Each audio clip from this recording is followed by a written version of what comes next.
Hello, everyone. This is Dave Berta, news editor at Foresight Health. Welcome to Foresight Health's How Healthcare Revolutionaries Think podcast, where we get inside the heads of people trying to change the current healthcare system. Our guest on today's show is Marcus Whitney. Whitney is the founder and managing partner of Jumpstart Nova.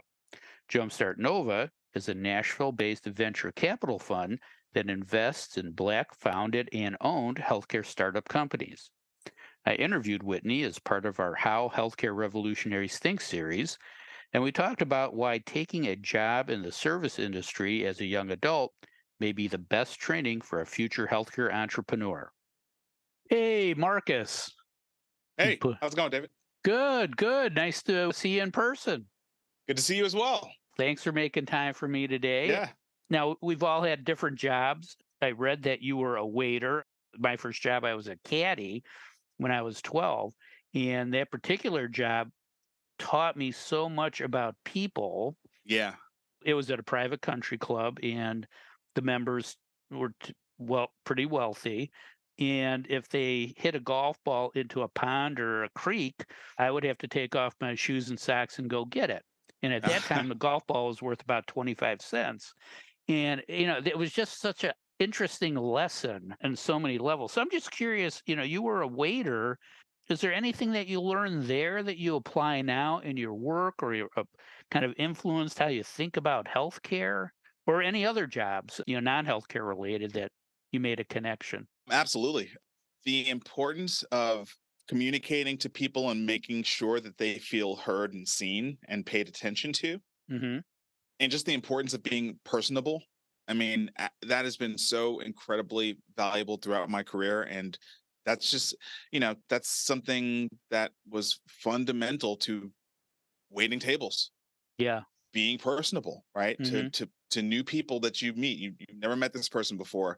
Hmm. You walk up with a smile and you ask them how they're doing, how their day is, and just basic things that really, really go a long way. The importance of a great first impression. Hmm. And then the importance of delivering, Hmm. delivering value and guaranteeing that they have a great association with the restaurant. And ultimately that's going to be a byproduct of the way that they feel Hmm. based on how you serve them and how good the food is. And then inevitably, when something goes wrong, because something will go wrong, Right. how you address it, Hmm. right? How do you take care of things when they don't go well? Because they're not going to go well every time. That's just how it is, right? Right. And so that sort of set of fundamental foundational lessons. And what I love about waiting tables is that the response of everything is immediate. It's going to be left on the table when they leave, right? Right. And even there's a little lesson, right? Which is you can do everything right, and sometimes, Yep. not going to make much, Right. That's right. Yeah. right? Yeah. And you got to pick yourself up and go and still go do it again for the next table.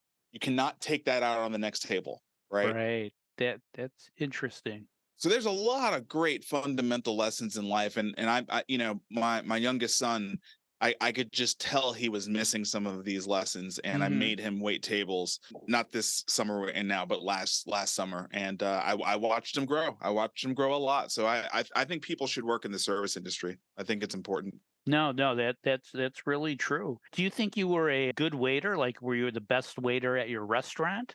I was very, very good. Yeah. I was very, very good. Now, I'm removed enough from the hospitality industry today that I can't claim to understand how it works today. When I was working in it, there were people who were career servers Hmm. and they made a living and bought homes and did all that kind of stuff from serving. At the Yeah. same, they were an institution Hmm. at whatever, sort of restaurant they were at, Right. right? Right. Right. And so, they kind of set the bar. And they also, here's the deal, they wanted you to do well because you would reflect on the restaurant, which would impact them. And Right. so, Right. Yeah. they would kind of keep you in line. Hmm. I remember that being like a big thing. And nowadays I think there's so many spots opening and closing that institutional nature is harder to come by. You know, Right. a Right. lot of teams can be fresh, and there's not necessarily like, you know, the old guard that's there to sort of hold the line Right. and keep people. So I don't think any place that I worked I was the best, but I was among the best. Yeah.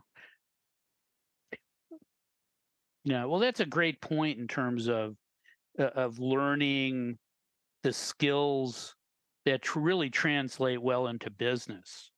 Right. I mean, we all have those experiences. In fact, had a rental van moving one of my kids back and forth to school, and there was a little problem with the reservation. And this one person, she had to be 22, 23. She was all over it. Just all over.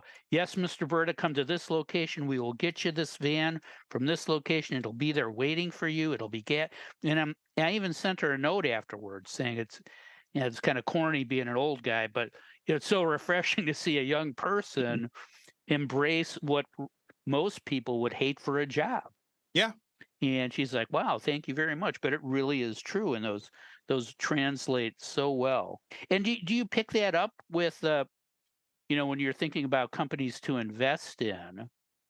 Do you see that?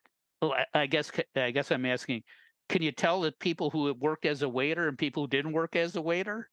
I really can't. I mean, I would imagine maybe that's something I should consider adding into my diligence, you know, just because it matters so much to me.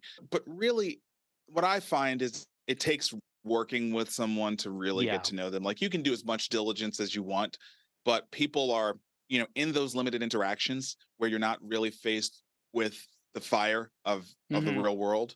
It's hard to really Right. tell. It's hard to Yeah. really No. tell.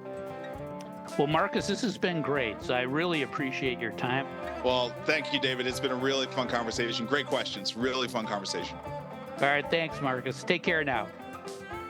If you'd like to learn more about how Marcus Whitney thinks, please read our Q&A with him on ForesightHealth.com. Thanks for listening. I'm Dave Berta for Foresight Health.